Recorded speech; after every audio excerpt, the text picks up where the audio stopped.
Binge the full week of The Ray Taylor Show ad-free over at inspireddisorder.com/plus. This is The Ray Taylor Show. Swipe up 186. This is a show where I share my opinions on current events. Let's get it started, shall we? Starting off with something that comes up it seems like it's happened a few times throughout my life. And that is the discussion of who will be the next 007. The search for James Bond. One of the longest running franchises, I guess you could say. Franchises? And again, they are looking for new James Bonds, a new James Bond to replace the previous James Bond, obviously. Who would just James Bond as a franchise is not one that I'm super familiar with. Kind of Casino Royale I enjoyed. I think I watched a couple of the more recent ones, but and none of the old ones. Maybe one or two with Pierce Brosnan, which were not that great. But not really a franchise that I have a lot invested in. But would be excited to see who they choose next. I mean, depending on who they choose, would definitely spark my interest one way or the other. So far, apparently, they are between these four people: Tom Hardy, Henry Cavill, Idris Elba, and Jacob Elordi, which all... Well, three of these guys are well-known. Obviously, Tom Hardy played Bane, played Venom. Brosnan, great actor. Same thing with Idris Elba as well. I think he's great in everything he does. And Henry Cavill, Superman. He's in the Mission Impossible movies. I think he was in the last Mission Impossible. I think he's supposed to be in the upcoming Mission Impossible. And then the last guy I didn't recognize until I had seen this different picture of him, because I've seen this post from different people. But this one, this guy, Jacob Elordi, I don't know if I'm pronouncing that name right. He is one of the actors in Euphoria. He is one of the kids, which I would imagine, out of all of these actors, he is the least known. By far the least known out of all of them. Also probably the youngest out of all of them. By far the youngest. So I think adding his name to the mix of actors does two things. One, it probably is meant to drive the prices down of the well-known actors, saying like, hey, well, we got this other guy who's going to be a lot cheaper. And he's also, the other reason why is he's younger, so he can be with the franchise for longer. And doesn't really have, I mean, aside from Euphoria, I have never seen this guy before. I mean, he looks the part. Definitely looks like he could be 007. If I had to choose which one I would love to see as being somebody who's not very invested in the 007 franchise and know that it would probably stir up a lot of controversy, which I'm all for controversy, I would prefer if they went with Idris Elba, because it would be the first black 007, the first black James Bond, which... It doesn't. I mean, it's like, as far as the myth, the myth of James Bond, the 007. It's like, it doesn't have to be the same person. It's not there. It's like the 007 moniker is. I mean, I guess if they're named James Bond, then they're the same person. But there's nothing that says it has to be a white guy. And like, why should it be?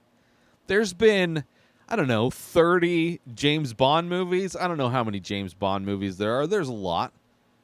And they've all been white dudes. Every single one is a white dude. So yeah, make it a black dude. And Idris Elba, one, just as gorgeous as all the other possible James Bonds there are. He's British, so you got that. He doesn't have to do some kind of accent, which I don't know if any of them have. I think they've all kind of been a British. But I don't want to see, like, seeing Henry Cavill. No thanks. I don't think he's a good actor. I mean, he's attractive, but I think he's probably the worst actor out of all four of these, Henry Cavill. And I don't want to see Tom Hardy because he's definitely a great actor, probably one of the best actors in this. I would say him and Idris Elba are two of the best actors in the group.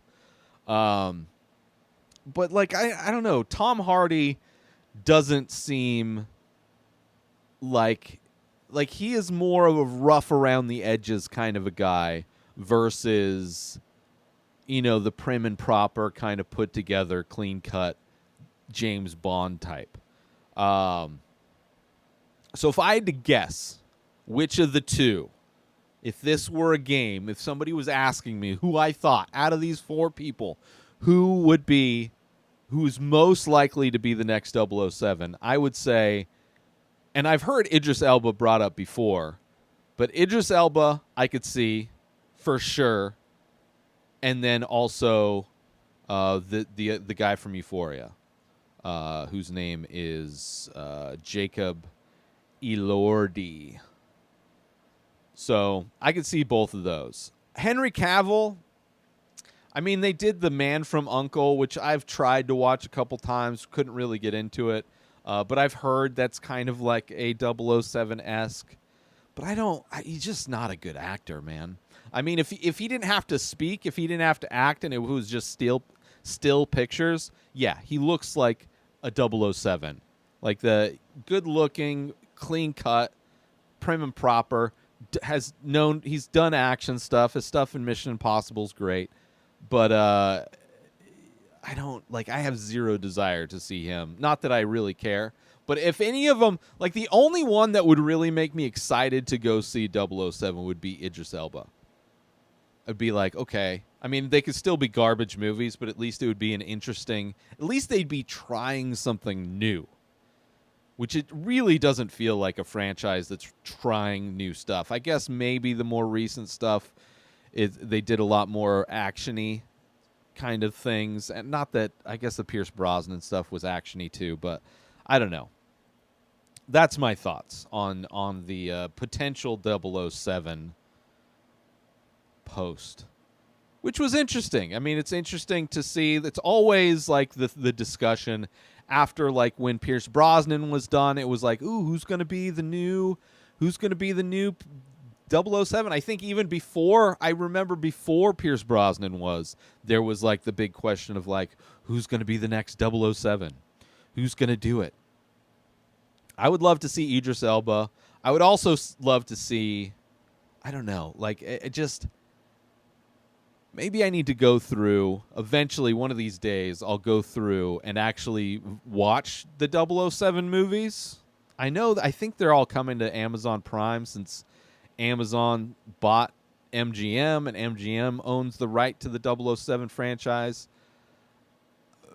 They'll become, accessible to watch, stream. I've seen them available to stream before, but yeah, I'm 100%. If I had to vote, if they were taking a vote, I would vote Idris Elba. And if I had to predict, I would predict, I mean, considering if it depends how things are politically, whether they would go with Idris Elba or not. There's definitely a push for more diversity in movies, so I could see that being a reason why they would go with Idris Elba. But also, I could see them going with that younger dude, with Jacob, just because he's young, he's going to be cheap, he's a good actor. I don't know. I mean, we haven't seen him do any kind of action-y type of stuff, but he kind of fits the profile, and seems like he would be at a price that would work for James Bond, I guess. I don't know.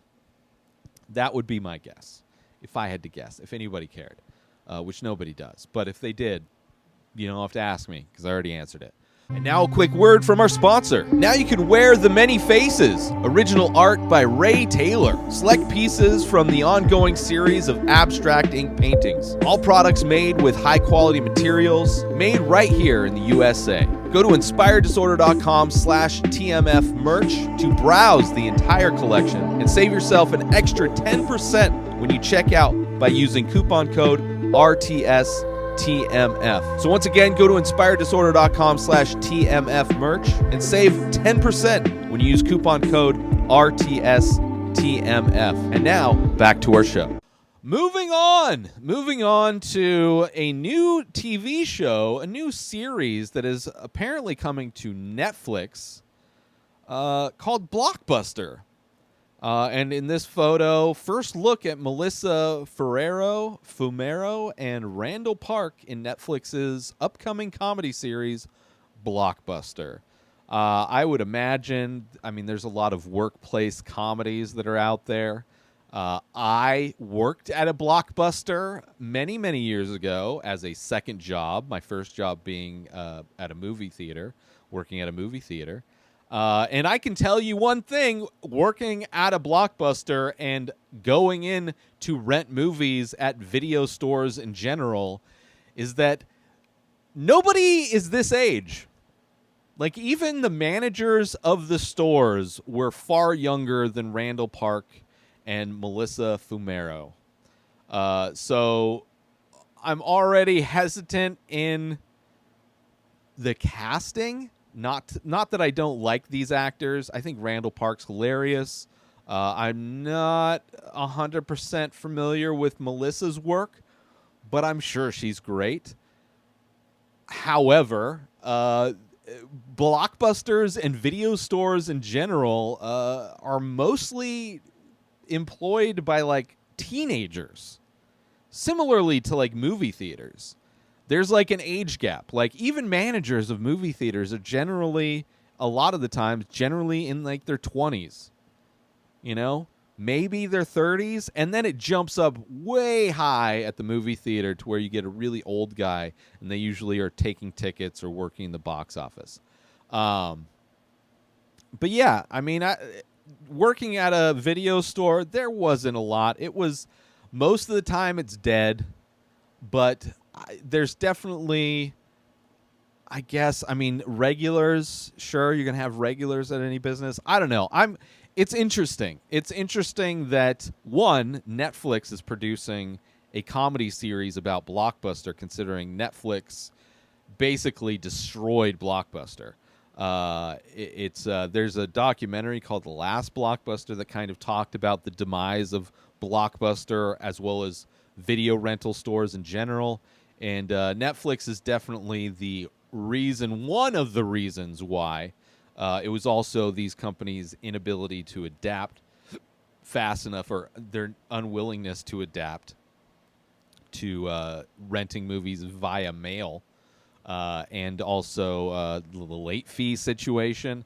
I don't know. I'm definitely going to watch the show because it's just to see what it's like, and it's going to be a period piece TV show. Like, it's probably going to be set in the 90s, I would assume, back when movie rentals were still a thing. I'd actually be very interested to see when this show is supposed to take place, because I worked at Blockbuster for like a year or two around the year 2000, 2001-ish, and that was when it was still mostly, I want to say it was still mostly VHS tapes, and then DVD was pretty new, but most everything was VHS. But yeah, it's interesting. It's so weird to like see TV shows being made of like workplaces that are like known, right? Like the Superstore show isn't like Walmart. It is a Walmart-like type of a place. This is like Blockbuster, which at this point, I don't think Blockbuster exists only as a name now.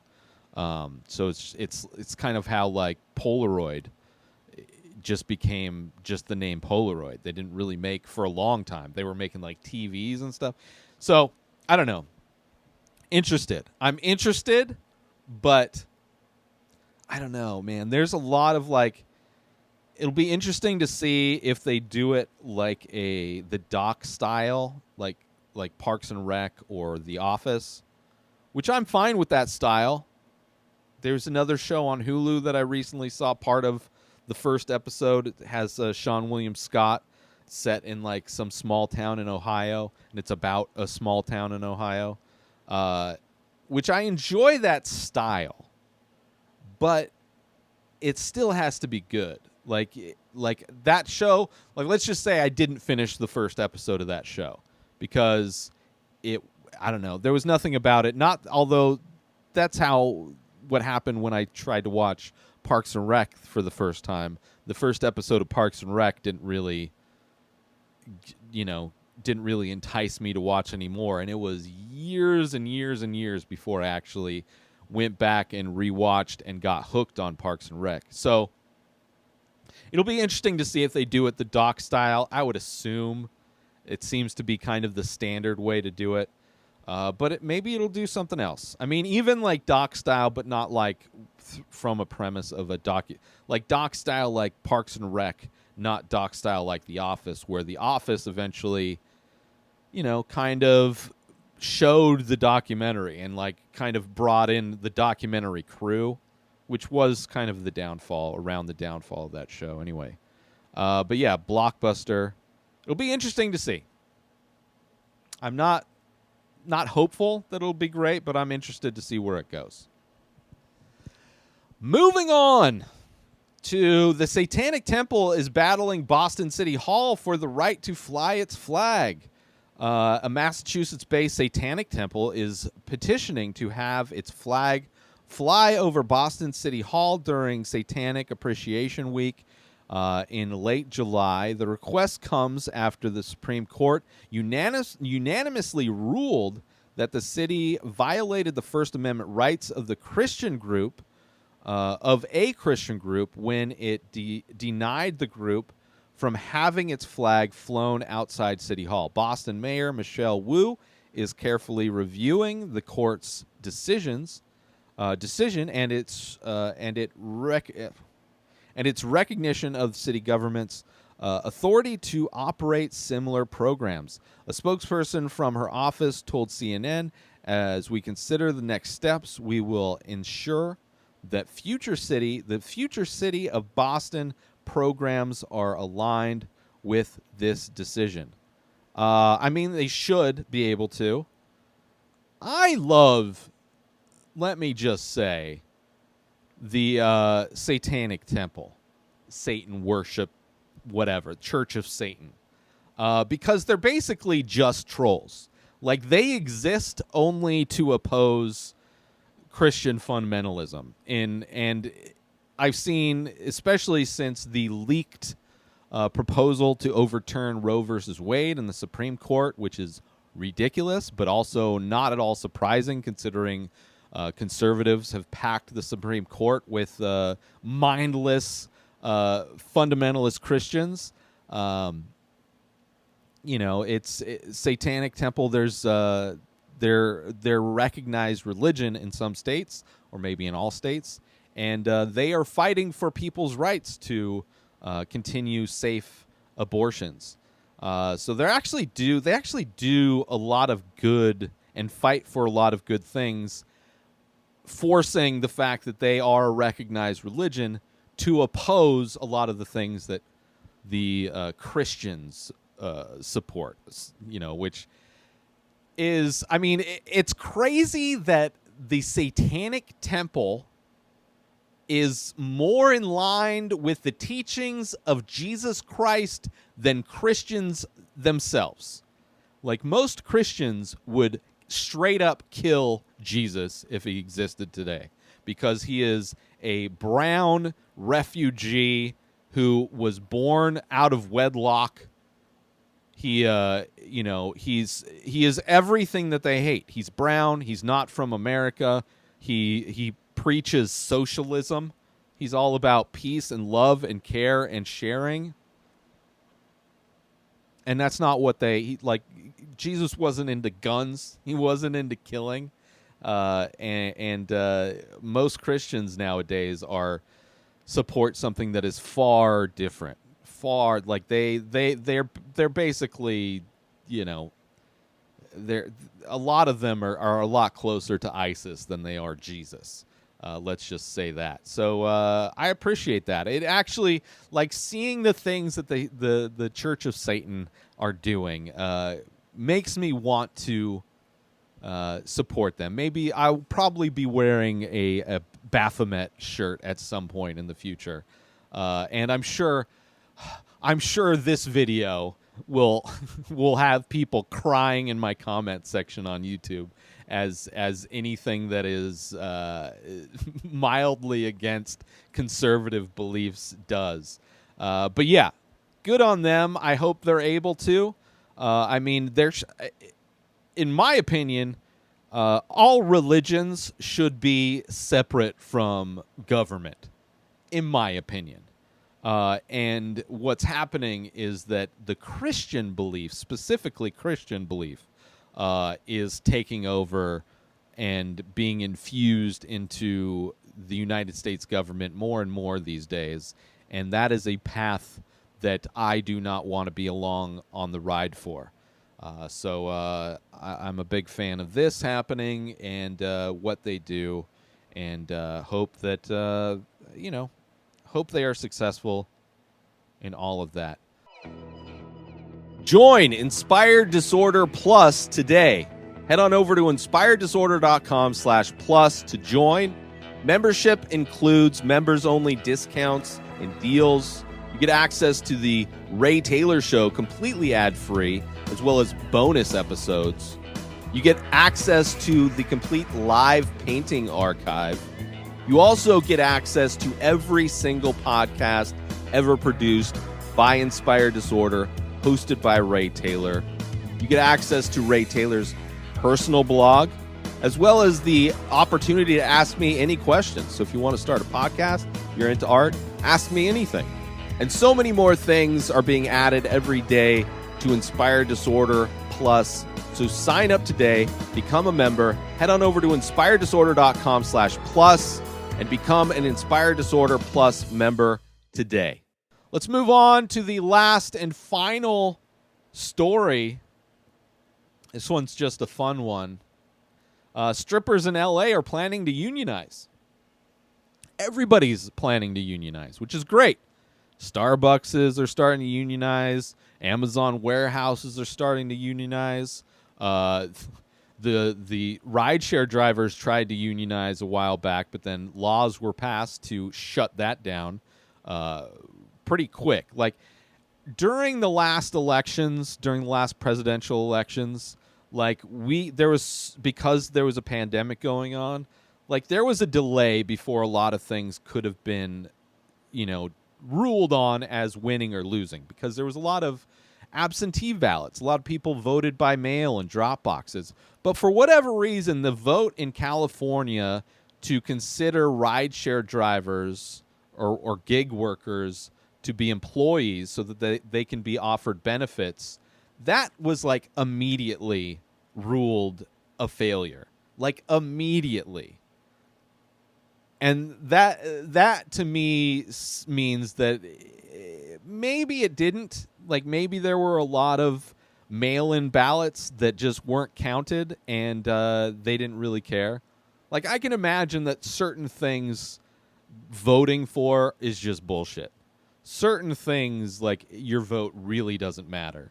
And especially when it comes to businesses being able to take advantage of people, I would imagine when those things come to a vote, they don't really matter, because so much money is pumped into politics in order for rich people to get richer and for businesses to pay less. But this is awesome. And I'm sure this stems from what happened during the pandemic. I mean, strippers you want to talk about gig work, like old-fashioned gig working. Like, they're not considered to be employees. I think how the business structure works for stripping is similar to, like, hair salons or even tattoo places, is that, like, they pay to be able to go up on stage, and then they collect their money from that.